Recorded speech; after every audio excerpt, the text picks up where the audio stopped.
I'm going to show you the fastest and best ways to level up weaponsmithing in New World, as well as how to find materials, how gear score rolls work, how special items work, and all that. So you're going to need to find a forge. This is the only place to do weaponsmithing. Unlike armorsmithing, it is not split between two different places. So when you open the forge menu, this is what it's going to look like.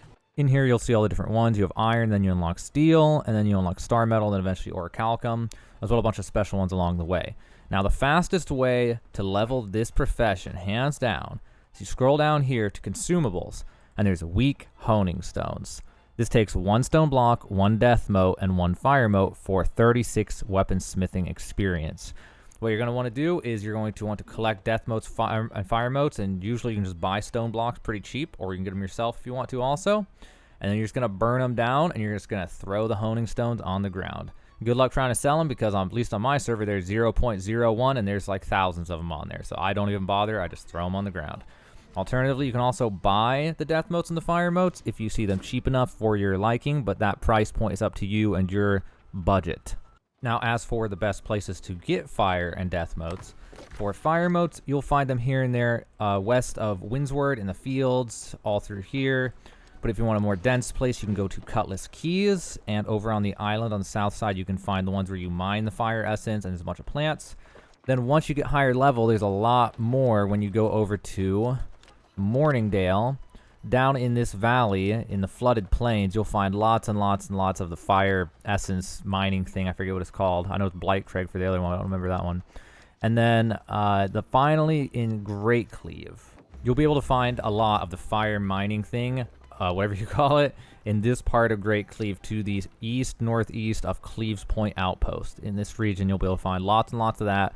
You'll get lots and lots of fire. Now, as for death, the best death mining places early game are straight north of Windsor, just out in these fields. There's a bunch of the plants for you to get. If you want to go over to Farside Township, there's a ton of it around Farside Township. That's a great place to get death motes early on. Once you get higher level, you can head on over to Weaver's Fen. South of Weaver's Fen, you can find a bunch of the Blight Craig, or whatever the mining one is. Also north of Weaver's Fen, you can find some up here just on the north side of the bridge, a bunch of the root. That's probably one of the best places, if not the best place to get it. Also in Restless Shore, right here, this rock outpost, whatever you want to call this, rocky outcrop. There's a bunch of it there. And also, if you are very high level, you can go over to Great Cleave, and it is over here by the Glass Lake. Just south of the Glass Lake, you'll be able to find a bunch of it all through here. So that's it for death motes and fire motes. Stone blocks, I don't really feel like I need to explain where to get stone. I'm pretty sure you guys will be, pissed off at me if I explain how to get stone. It's kind of troll. And so that's like the only real way to level. I would not recommend doing anything higher level. Making the common honing stones does not give more weapon XP for the stuff. It actually, you get less weapon XP per material the higher you go. That's generally how everything works in this game. And also, if you really want to throw away iron, you can make these. They all come out to roughly the same amount of XP, so you just make whichever one. And then you salvage it, or you're definitely not going to sell it, so you definitely just have to salvage it. And do not, if you're trying to do leveling with actual iron, don't go to the steel, don't go to the star metal. It gets less and less efficient the higher you go. That's how every crafting profession works in this game. Now, as for how all this stuff actually works, when you see gray ones, you have full control over what you can craft, how you can roll, and there's this potential gear score up here that is totally random within these bounds. So right now I can make 220 to 275, and a big part of that is because my weaponsmithing is 134.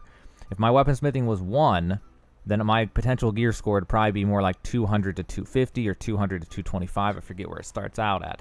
And if I was weaponsmithing 200, this potential gear score would probably be like 250 to 300 or 240 to 290 or something like that. Now, as for crafting over here, the materials, there's a primary material and then a secondary and tertiary. So the primary material has to be whatever it says. So an iron one needs iron ingots. You can't swap that out except for an iron alternative, which would be Fey iron, which you wouldn't want to use for this, by the way. And when you get to steel, it's the same thing. It's going to use steel ingots, and then you can only swap that out with void metal, and you can't put anything else in there other than those, because void metal is the equivalent of steel, so it's like the same type, like tier of metal. And then once you get to star metal, it's going to be a star metal ingot, but also lets you use Blessed Crucible Azurite chunk, which I would not recommend. And then the secondary materials, you can swap them out to whatever you want.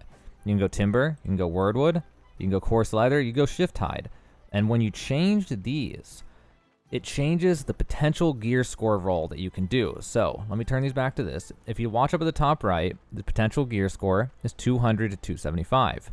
But if I want to use wordwood planks instead of better wood, it goes to 230 to 275. And if instead of coarse leather, I want to use this crazy epic shift hide, then it goes to 245 to 280.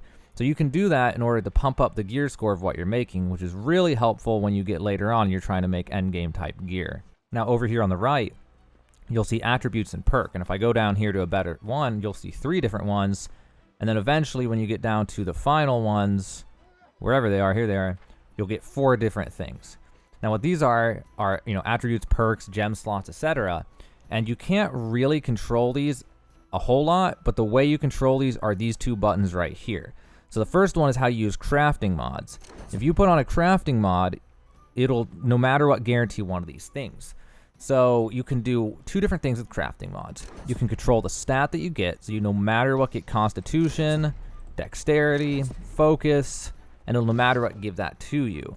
Or you can do something else where you can guarantee one of the abilities. Say I want empowering armor break and I want to use my steel warhammer charm.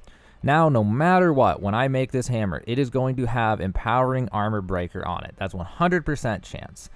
And then these other ones, it depends on the weapon, it depends on different things, but in this case it'd be no matter what going to have an attribute on it, which I think that's how it always works just about. And then gem slot and perk. These are low chance. So if you want to roll it like this, there is a chance that you'll get one that has all 4 of these things, but it's not every time. It's going to be like 1 out of 5 or something, or maybe 1 out of 10, depending on how many there are and whatever. But you can guarantee that these roll every single time if you want to spend Azoth. That's what this button's for. So in this case, if I spend the max amount of Azoth here, which is 45, then it'll no matter what have these things. And if you're crafting an item for yourself or an endgame piece that's like hard to get materials, then I would recommend farming Azoth and just using the Azoth as opposed to farming the materials. There's kind of a break-even point on that as far as how long it takes to get Azoth versus how long it takes to get 15 orichalcum ingots. And make sure you subscribe because at some point in the next few days I want to post the ultimate Azoth guide, how to get Azoth, which I'm still trying to finalize the app. I know the best way, but I want to make sure there's not some other best way that people haven't found in like Shattered Mountain or something, so waiting on that. But yeah, so that's how you control that. You can control that. If you go down to a lower one real fast, you'll see that it's a little more simple because you only have 2. So if I give it an ability, like Chain Arcane, most of these are actually going to have an attribute and Chain Arcane, and I would only have to spend an additional 15 to guarantee that. But if I take off this, then I have to spend 30 Azoth because neither of these are guaranteed without a crafting mod. So I have to pay 2 increments of 50 in order to guarantee both of these. It's 15 per guarantee. But that's why crafting mods can actually save you Azoth, because if I want dexterity, well now I only have to spend 15 to get a guaranteed highest roll as far as no matter getting these things, because the dexterity is guaranteed by having the crafting mod. Then I just throw on the 15 and then I guarantee a gem slot. And so that's how generally all this stuff works and the gear score and all that. But there's one more element to weaponsmithing, and that is the weird green ones and blue ones and purple ones and orange ones. So the way these work are that you spend set materials and you get a set weapon that has an exact gear score, exact attributes, exact perk. These will not change. There's nothing you can do to manipulate these stats, no matter what your weaponsmithing is, whether it's 25 or 200. This will be a 260 sapling brand with 5 dexterity and angry earthbane. And when you make these green ones, that's how that works. And when you go to the blue ones, it's the same kind of thing. And it goes on and on and on, all the way till you get to the highest ones, which are, orange and purples up here, 565 gear score, 590 gear score. In the case of the honor-bound rapier, you would spend Osmodium, runic leather, glittering ebony, etched handguard, tolvium, scarhide, and you would get a 590 honor-bound rapier for 9 dexterity, 19 focus, retaliate, 4 beastbane, enchanted. That's guaranteed no matter what. One more thing that you really know here is forged tier. So in order to make this, I would need a tier 5 forge that I'm crafting at. Whereas if I craft the basic stuff, I'll need a forge tier 2. As you go up, you need higher and higher forges. So if you're trying to craft it and it won't let you, it might be because of forge level. So I need a tier 3 for this, I need a tier 4 for this, and once you get to orichalcum, it's going to be a tier 5. There it is, tier 5. I should probably mention real fast some good ways to get the materials for some of this stuff. So iron ingots are going to be in any place that's brown on the map. So you see, it's hard to see it through the colors, but you see how the ground is brown. That's like a whatever biome. I forget what it's called. Let's see if they have it called Highland biome, I think is what it's called. And you'll find iron in those. Some of the best places to get iron are over here to the east of Monarch's Bluffs, up in these hills. That's a great place. Also over here, northwest of Everfall is a good place. Also east of Everfall at Bear Claw Pass is another nice place. Over here at Windsward, if you go southwest of Windsward, you see that brown ground there. Eldergate all the way to Millbury Hills, all the way to Cutlass Keys. This is another great route to get a bunch of iron. Now, if you're into star metal and you're trying to do star metal, a great place to farm star metal is over here at Weaver's Fen. This bridge right here, you can start at this rock right here. There's a bunch of star metal. Go under the bridge, and there's star metal all along here, and you get a bunch of it there. Alternatively, you can also head on over to Morningdale. The mountain ranges all through here have lots of star metal. I don't know of an exact spot that has a bunch, but it's spread out all throughout there. So if you like Morningdale and you want to go run around the mountainside looking for star metal, there's a bunch over there. You can also find star metal right here by Cleves Point Outpost up and down this mountain range. That's also another good place to get star metal. As for orichalcum, there's a boat over here in Fort Damnation that has a bunch of it in it that you can farm. There's also this path right here, this mountain path just to the north of Fort Weaver's Fen. Keep Weaver's Fen, I mean. It has a bunch right there. And then once you get later to level 60, you can go to Shattered Mountain. This area right here has a crap ton just to the northwest of Mountain Home Outpost. And then this like city-looking area has a bunch in there as well. So that'll get you the orichalcum that you need. Although you'll need 175 to mine orichalcum. I think it was 100 to mine star metal. As for those other crazy materials, once you get later on, if you mouse over them, it usually tells you where they come from. So this one, the Empowered Counterbalance, is from humanoid creatures. I would assume it's either from humanoid creatures in Expeditions or humanoid creatures at Shattered Mountain that are insanely strong. Tolvium is from orichalcum veins, extremely rare drop from orichalcum veins. Scarhide is a pretty rare drop from high-level enemies, 55 plus, I think. Glittering Ebony is from cutting down, I'm assuming, ironwood trees. And Runic Leather is, I think you actually make that, I can't remember. You have to refined at the tannery. Asmodium's also made at the smelter. You'll need 200 smelting to make Asmodium. So any of these ones you can just mouse over and try to find out what materials, I mean, where you find the material. Some of them they don't explain, but it's pretty inferred, like putrid bark and sticky vines.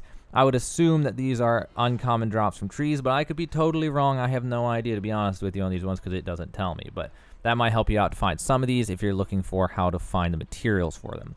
That's pretty much everything I can think to tell you about weaponsmithing. I really can't think of anything else to tell you. I think I covered everything. If you have any questions, just post it in the comments because I can't think of anything else that needs answering. So hopefully now you have a better idea of how to level your weaponsmithing, how to do all this. And make sure you subscribe for more New World stuff. Check the description for links to other guides. At this point, this was my last one. Actually, I think I have to do cooking still. But I'm going to have in the description the links to the armoring guide, the engineering guide. I forget the other professions off the top of my head, but the guides for those ones, arcana and stuff, jewel crafting. There we go. I think I got them all. So the links for those will be in the description below, as well as a leveling guide. And any other guides I get, I'll come back and update the description with links to all the most important guides to help you be the best player you can be in this game. But now you know how to do weaponsmithing and how it all works in New World.